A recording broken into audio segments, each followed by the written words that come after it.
त्वेवाहं जातु नासं न त्वं नेमे जनाधिपाः न चैव न भविष्यामः सर्वे वयमतः परम्।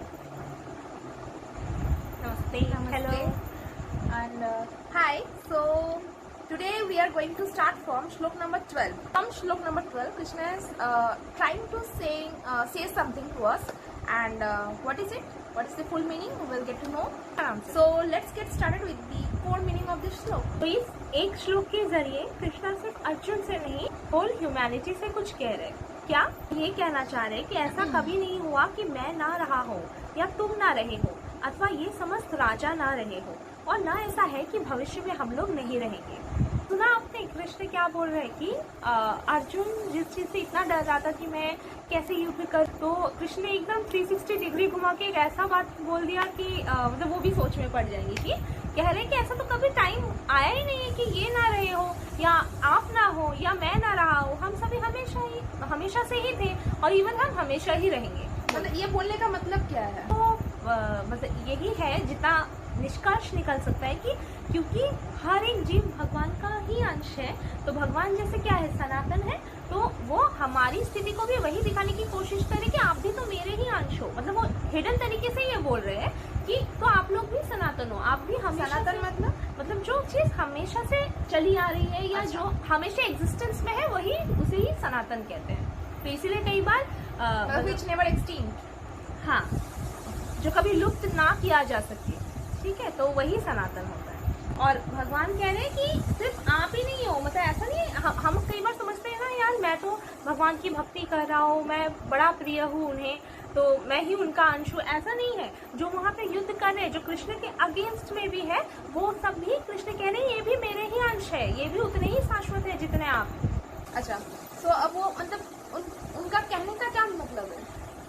वो तो आप यही बोल रहे हैं कि ये देखिए, क्योंकि आप सभी शाश्वत हैं, तो आप मतलब पास्ट में भी थे, आप अभी भी हैं और आप फ्यूचर में भी एग्जिस्टेंस में रहेंगे, तो किसी के लिए शोक करने का आपका कोई कारण नहीं है। So this is the reason कि आपको मतलब यू शुड फाइट से भी बढ़कर है don't hesitate to follow your duty. शायद वो यही कहना चाह रहे, क्योंकि कई बार हम लोग या हमारे वॉरियर्स जिन्होंने कंट्री के लिए इतना कुछ किया है, वो क्या कहते कि हमें वो अपनी जान के लिए जान का क्या मोह नहीं होगा, बोलो हर इंसान को होगा, लेकिन वो क्यों लड़ते कि to protect our motherland is our duty, और उससे बढ़कर जान भी नहीं है। अरे जान का क्या है, वो तो अगला जन्म भी वो कहते हैं ना कि हाँ ये जन्म क्या, हर एक जन्म हमारी भारत माता के लिए समर्पित है। तो कहीं ना कहीं भगवत गीता का यही तो कॉन्सेप्ट मतलब है हमारी संस्कृति में। तो यही कहना चाह रहे कि तो हम तो हमेशा से ही रहेंगे, हम अगला जन्म लेके फिर से हमारी मदरलैंड को सर्व करेंगे। तो वही चीज हम यहाँ पे भी कोटेड देख सकते हैं। जो लोग भी अपनी मदरलैंड के लिए लड़ते हैं,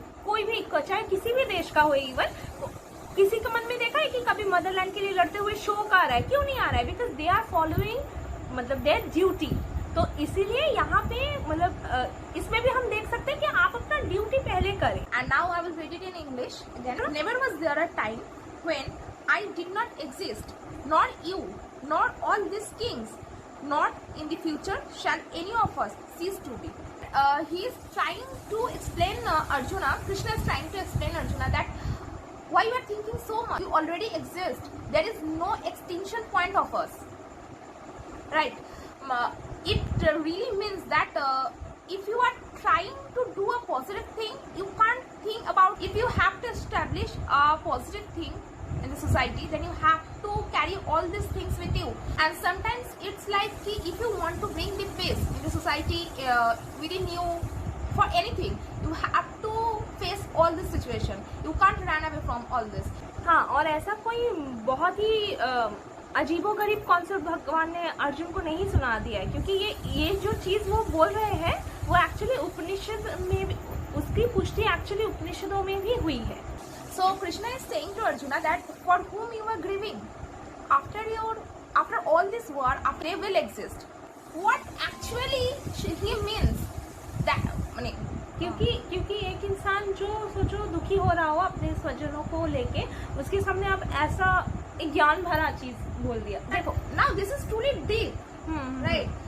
So if I am standing in a warfield and someone in front of me saying all this to me, I will never understand. I think same situation is faced by Arjun also.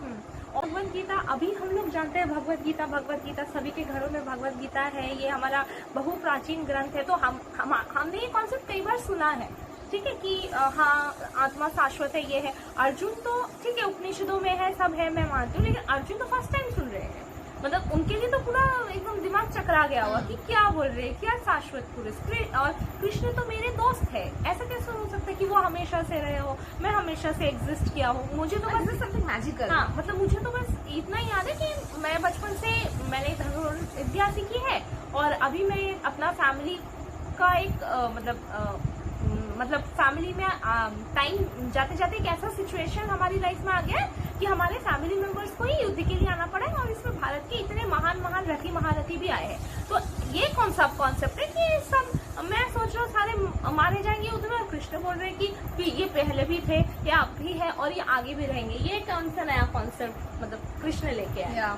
So Arjuna is really confused, I think, in this step, and Krishna is saying something unbelievable. So what he really meant, और अब वो curious भी होंगे Arjun. yeah, definitely. That's why we are on the. I think we are on the chapter 2, shlok number 12, right?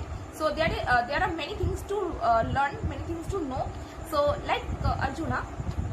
So till now we heard about the proper reason why not to fight from Arjuna's side. Now Krishna is saying that why you should fight with the proper reason, with the proper. So this is the first shlok where he is asking, where he is giving the proper explanation, the first explanation that why should you fight. That will, I think, get to know on this next shlok, from the next shlok, I think, and that is very interesting because these lines is that we already exist. This is something और unbelievable भी तो है। अर्जुन कौन थे? जैसे हम महाभारत में पढ़ चुके हैं कि नर और नारायण का ही अवतार है कृष्ण और Arjun. he is unconscious of that. हाँ, वो अपनी स्थिति के बारे में कॉन्शियस नहीं है। अरे मैं नर था, मैंने बद्री नारायण पर्वत पे तपस्या किया है, तो ये तो अर्जुन को याद ही नहीं है। और ऐसे ही असंख्य जन्मों के बारे में भी उन्हें याद नहीं है।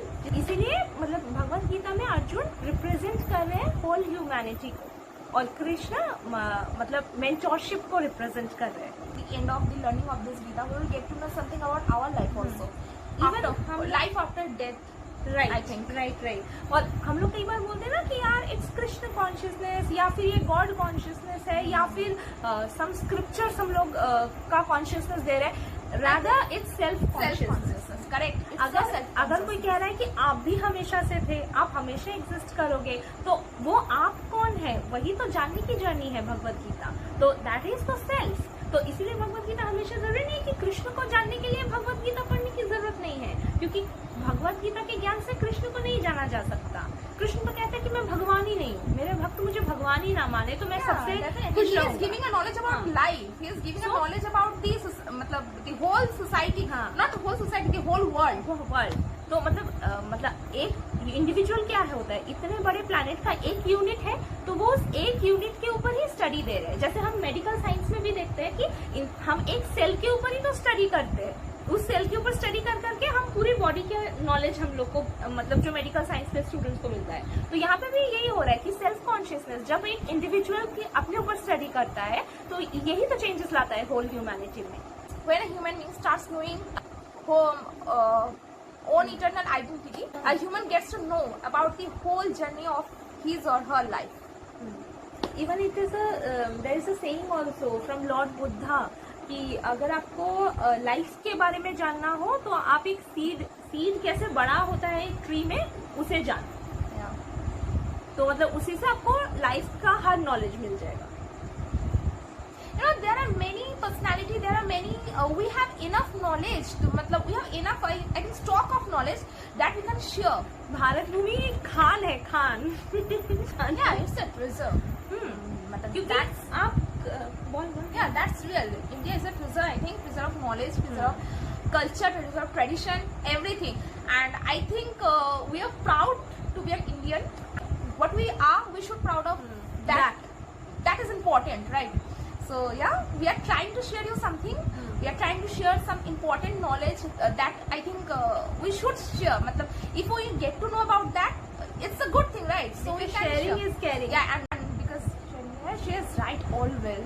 Sharing is caring. So And anything else you want to say? हाँ, और एक लाइन मुझे बोलना है कि जैसे हम लोग को हम खुशी से भी बोलते हैं और हमें कई बार दुख भी होता है कि हमारा देश यार सोने की चिड़िया था, तो अभी उतना डेवलप नहीं है या कुछ भी। तो सोने की चिड़िया सिर्फ मटेरियल थिंग्स पे नहीं था या फाइनेंशियली नहीं था, वो नॉलेज के बेस में तो आज भी सोने की चिड़िया है। We just have to like dig the things. आप बोलिए ना, आप किसको, आप कालिदास की कोई पोयम उठा लीजिए या विद्यापति जी या जयदेव की जो भक्ति भरी पोएम्स है वो उनको पढ़ लीजिए। चाणक्य का अर्थशास्त्र है, हम मैनेजमेंट करें MBA, तो मैनेजमेंट तो चाणक्य को स्टडी किए बिना हम कर ही नहीं सकते। Look, this is my I think first this kind of book or I will say this kind of knowledge what I am getting. This is my first time that I am reading. This is my first time I am completing my chapter 1 and I am on my chapter 2. So I think already I am getting to know about many things that in these days we are just ignoring all that. But this is important. If you want to live a life, a proper life, a meaningful life, you should get this knowledge. I think we already done enough for this video. If we are, this is our, we are not that much professional in this. So if you guys हमारी find limited बुद्धि से जितना हो सके। so if you feel that we are wrong somewhere, you can rectify us in the comment section and we will follow that also, right? So yeah, that's all for this video and we will coming with the next from shlok number 13 and yeah, thank you, namaste and bye.